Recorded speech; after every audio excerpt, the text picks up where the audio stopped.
আজরাইল আসিয়া বলিবে চল হে মরণে, ছাড়িয়া বাবের বাপ যাইবে কেমনে। আজরাইল আসিয়া বলিবে চল হে মরণে,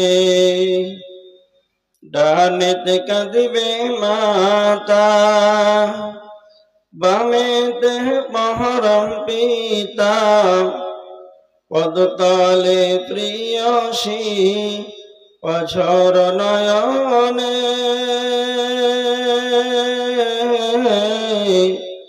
ছাড়িয়া বাবের বাপ যাইবি কেমনে। আজরাইল আসিয়া বলিবে চল হে মরণে। আত্মীয় সহজন সবে সিবিল সরজেন্ট রবে, আত্মীয় সহজন সবে সিবিল সরজেন্ট রবে, তবু না পারিবে কেহ বাঁচাতে মরণে।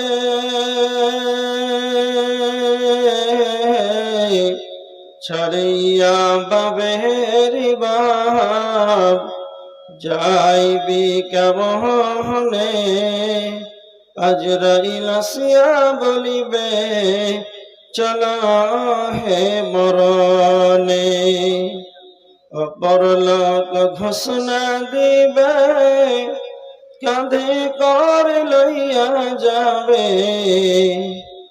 পরলোক ঘোষণা দিবে কাঁধে কর লইয়া যাবে, কবর শ্মশানে।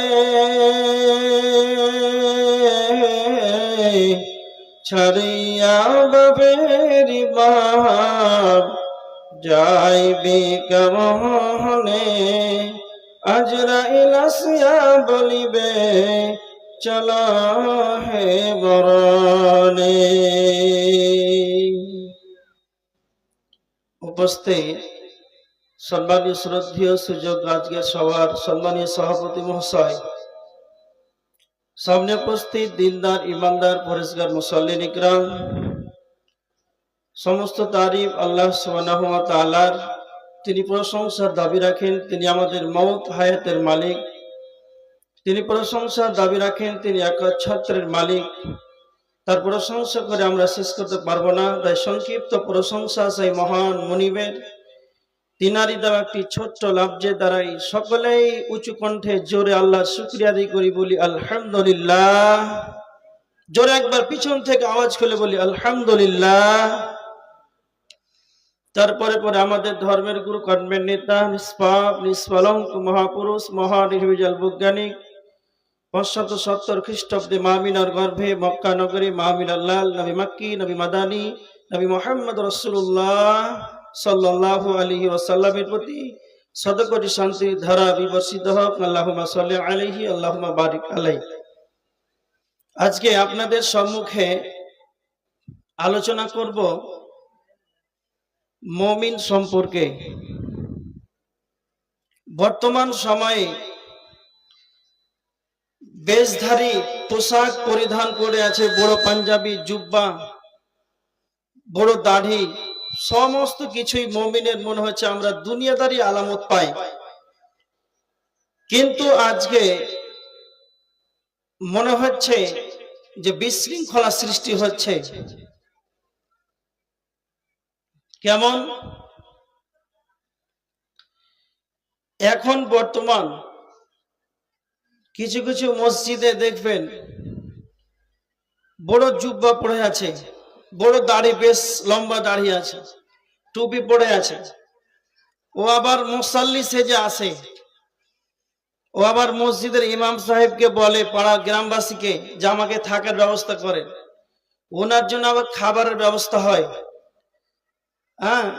রাত্রে মসজিদে মুসাফির হয়ে থাকে, আবার গভীর রাতে দেখছে মুয়াজ্জিন ফজরের সালাতে আসছে, দেখছে মসজিদের ম্যাটারি নাই, ম্যাসিং নাই। এরকম আপনাদের দিকে হয়?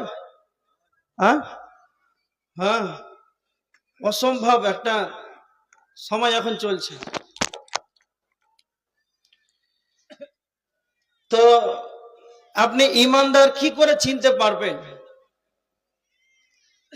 একটা কথা শুনেন, পৃথিবীতে যতগুলো দুধ আছে রং কি বলেন তো? কালার, কথা বলেন না কেন? সাদা। পৃথিবীতে যত সাদা বস্তু আছে সবই কি দুধ? না। আল্লাহর নবীর উম্মত পৃথিবীতে যত আছে সবাই কি মুসলিম? কথা বলেন, সবাই মুসলিম। আর যতগুলো মুসলিম আছে সবাই কি ইমানদার? মুসলমানের ঘরে জন্মগ্রহণ করলে কি ইমানদার? যদি কালে মুসলিমের ঘরে জন্মগ্রহণ করে যদি ইমানদার হতো, তাহলে এত বড় মার্কেট চলতো? চলতো না। মুসলমানের ঘরে মেয়ে যদি জন্ম করেই যদি মুমিনা হয়, তাহলে এত বেপরদায় মহিলারা বেড়ায় বাজারে ঘুরছে এখন পর্যন্ত, তাহলে এরা কি মুমিনা? জি না, এটা জীবনে পশ্চিমকাল হতে পারে না। আপনি মুমিন কিভাবে চিনতে পারবেন? মুসনাদে আহমদের হাদিস, মুমিন সেই যার দ্বারাতে মানুষ নিরাপদ থাকে, যার দ্বারাতে মানুষ নিরাপদ থাকে। কেমন? এখন বর্তমান সময় আমরা নিরাপদ নই। কলকাতা যাচ্ছেন, পাকুড় স্টেশনে চাপলেন, 5 জন মুসলমান একটা সিটে বসে আছেন, আর মাঝখানে আপনি বসে আছেন, আপনার 2 পকেটে টাকা আছে, একটা উপরে মোবাইল আছে। হয়তো বাই চান্স রামপুরহাট পার হলেন আর ঘুমিয়ে গেলেন, দেখছেন যে টাকা নাই, মোবাইল নাই। তো যে 5 জন বসে আছেন সবাই মুসলমান, তো ওই জায়গাতে আপনি নিরাপদ হলেন না? নিরাপদ নয়, নিরাপদ নয়। তার মানে কি এখনো ইমানদার আমরা দেখতে পাইনি। এটা মুমিনের আলামত হতে পারে না, এটা মুমিনের গুণ হতে পারে না। এবার দেখেন, আজকে মানুষ মানুষের সমালোচনা করে, মানুষ মানুষের গীবত করে, মানুষের পরনিন্দা করে, পরচর্চা করে। যখনই তার কোনো দোষ ত্রুটি হয় তখন সেটাকে উদ্ঘাত করে গ্রামবাসীকে হই হল্লোড় করে জানিয়ে দেয়। এটা কিন্তু মুমিনের একটা গুণ নয়। এটা হাদিস, আবু দাউদ শরীফের হাদিস, 4918 নম্বর হাদিস। আল্লাহ রাসূল সাল্লাল্লাহু আলাইহি ওয়াসাল্লাম বলেছেন, আল মুমিনু মিরাতুল মুমিন, মুমিন হবে একজন মুমিনের জন্য আয়না স্বরূপ। মানে আপনি যখন আয়নাতে দেখতে যান, তা আপনার চেহারাতে কি দাগ আছে, তো আয়না আপনাকে দেখাবে না অন্যজনকে দেখাবে? কথা বলে। আপনার যেগুলো দোষ ত্রুটি মুখে যা লেগে আছে আপনাকে এটা দেখাবে। তো অনুরূপ মুমিন মুমিনের জন্য আয়না স্বরূপ। এটা কে বলছেন? আল্লাহ রাসূল সাল্লাল্লাহু আলাইহি ওয়াসাল্লাম বলেছেন। মুমিন কে হবে? মুসনাদ আহমদের হাদিস, আল্লাহ রাসূল সাল্লাল্লাহু আলাইহি ওয়াসাল্লাম বলেছেন, যেই ব্যক্তি ভালো কাজ করলে নিজেকে শান্তি পায়, পরিতৃপ্তি লাভ করে, সেই হচ্ছে মুমিন। কথাটা ভালো করে বুঝেন। মানে এইখান থেকে আপনি নিজে বুঝতে পারবেন যে আপনি মুমিন না মুমিন নয়। আল্লাহ রাসূল বলেছেন, যেই ব্যক্তি ভালো কাজ করবে তো নিজে তৃপ্তি পাবে, শান্তি পাবে, ভালো লাগবে। আর মুমিন যে হবে, যখন তার দ্বারাতে কোনো খারাপ কাজ হবে তখন সেই মনটা ভারাক্রান্ত হয়ে যাবে, মনটা মলিন হয়ে যাবে, কি করলাম। এবার বলেন তো, যারা জালসার নামে মেলাতে আড্ডা পিটছে ঘুরে, এরা যে নোংরা কাজে লিপ্ত আছে, আল্লাহ রাসূল সাল্লাল্লাহু আলাইহি ওয়াসাল্লাম বলেছেন, ওয়াবগাদুল বিলাদ ইলাল্লাহি আসওয়াকুহা, আল্লাহর নিকটে সবচাইতে খারাপ নোংরা জায়গা হচ্ছে বাজার, আর সেখানকে একবারে ঘিরে বসে আছে। একে যে আল্লাহ রাসূল বলেছেন যে নোংরা জায়গা বাজার, তো তাকে যে নোংরা লাগে না, খারাপটা খারাপ মনে হয় না, তো এ কোনোদিন মুমিন হতে পারে না।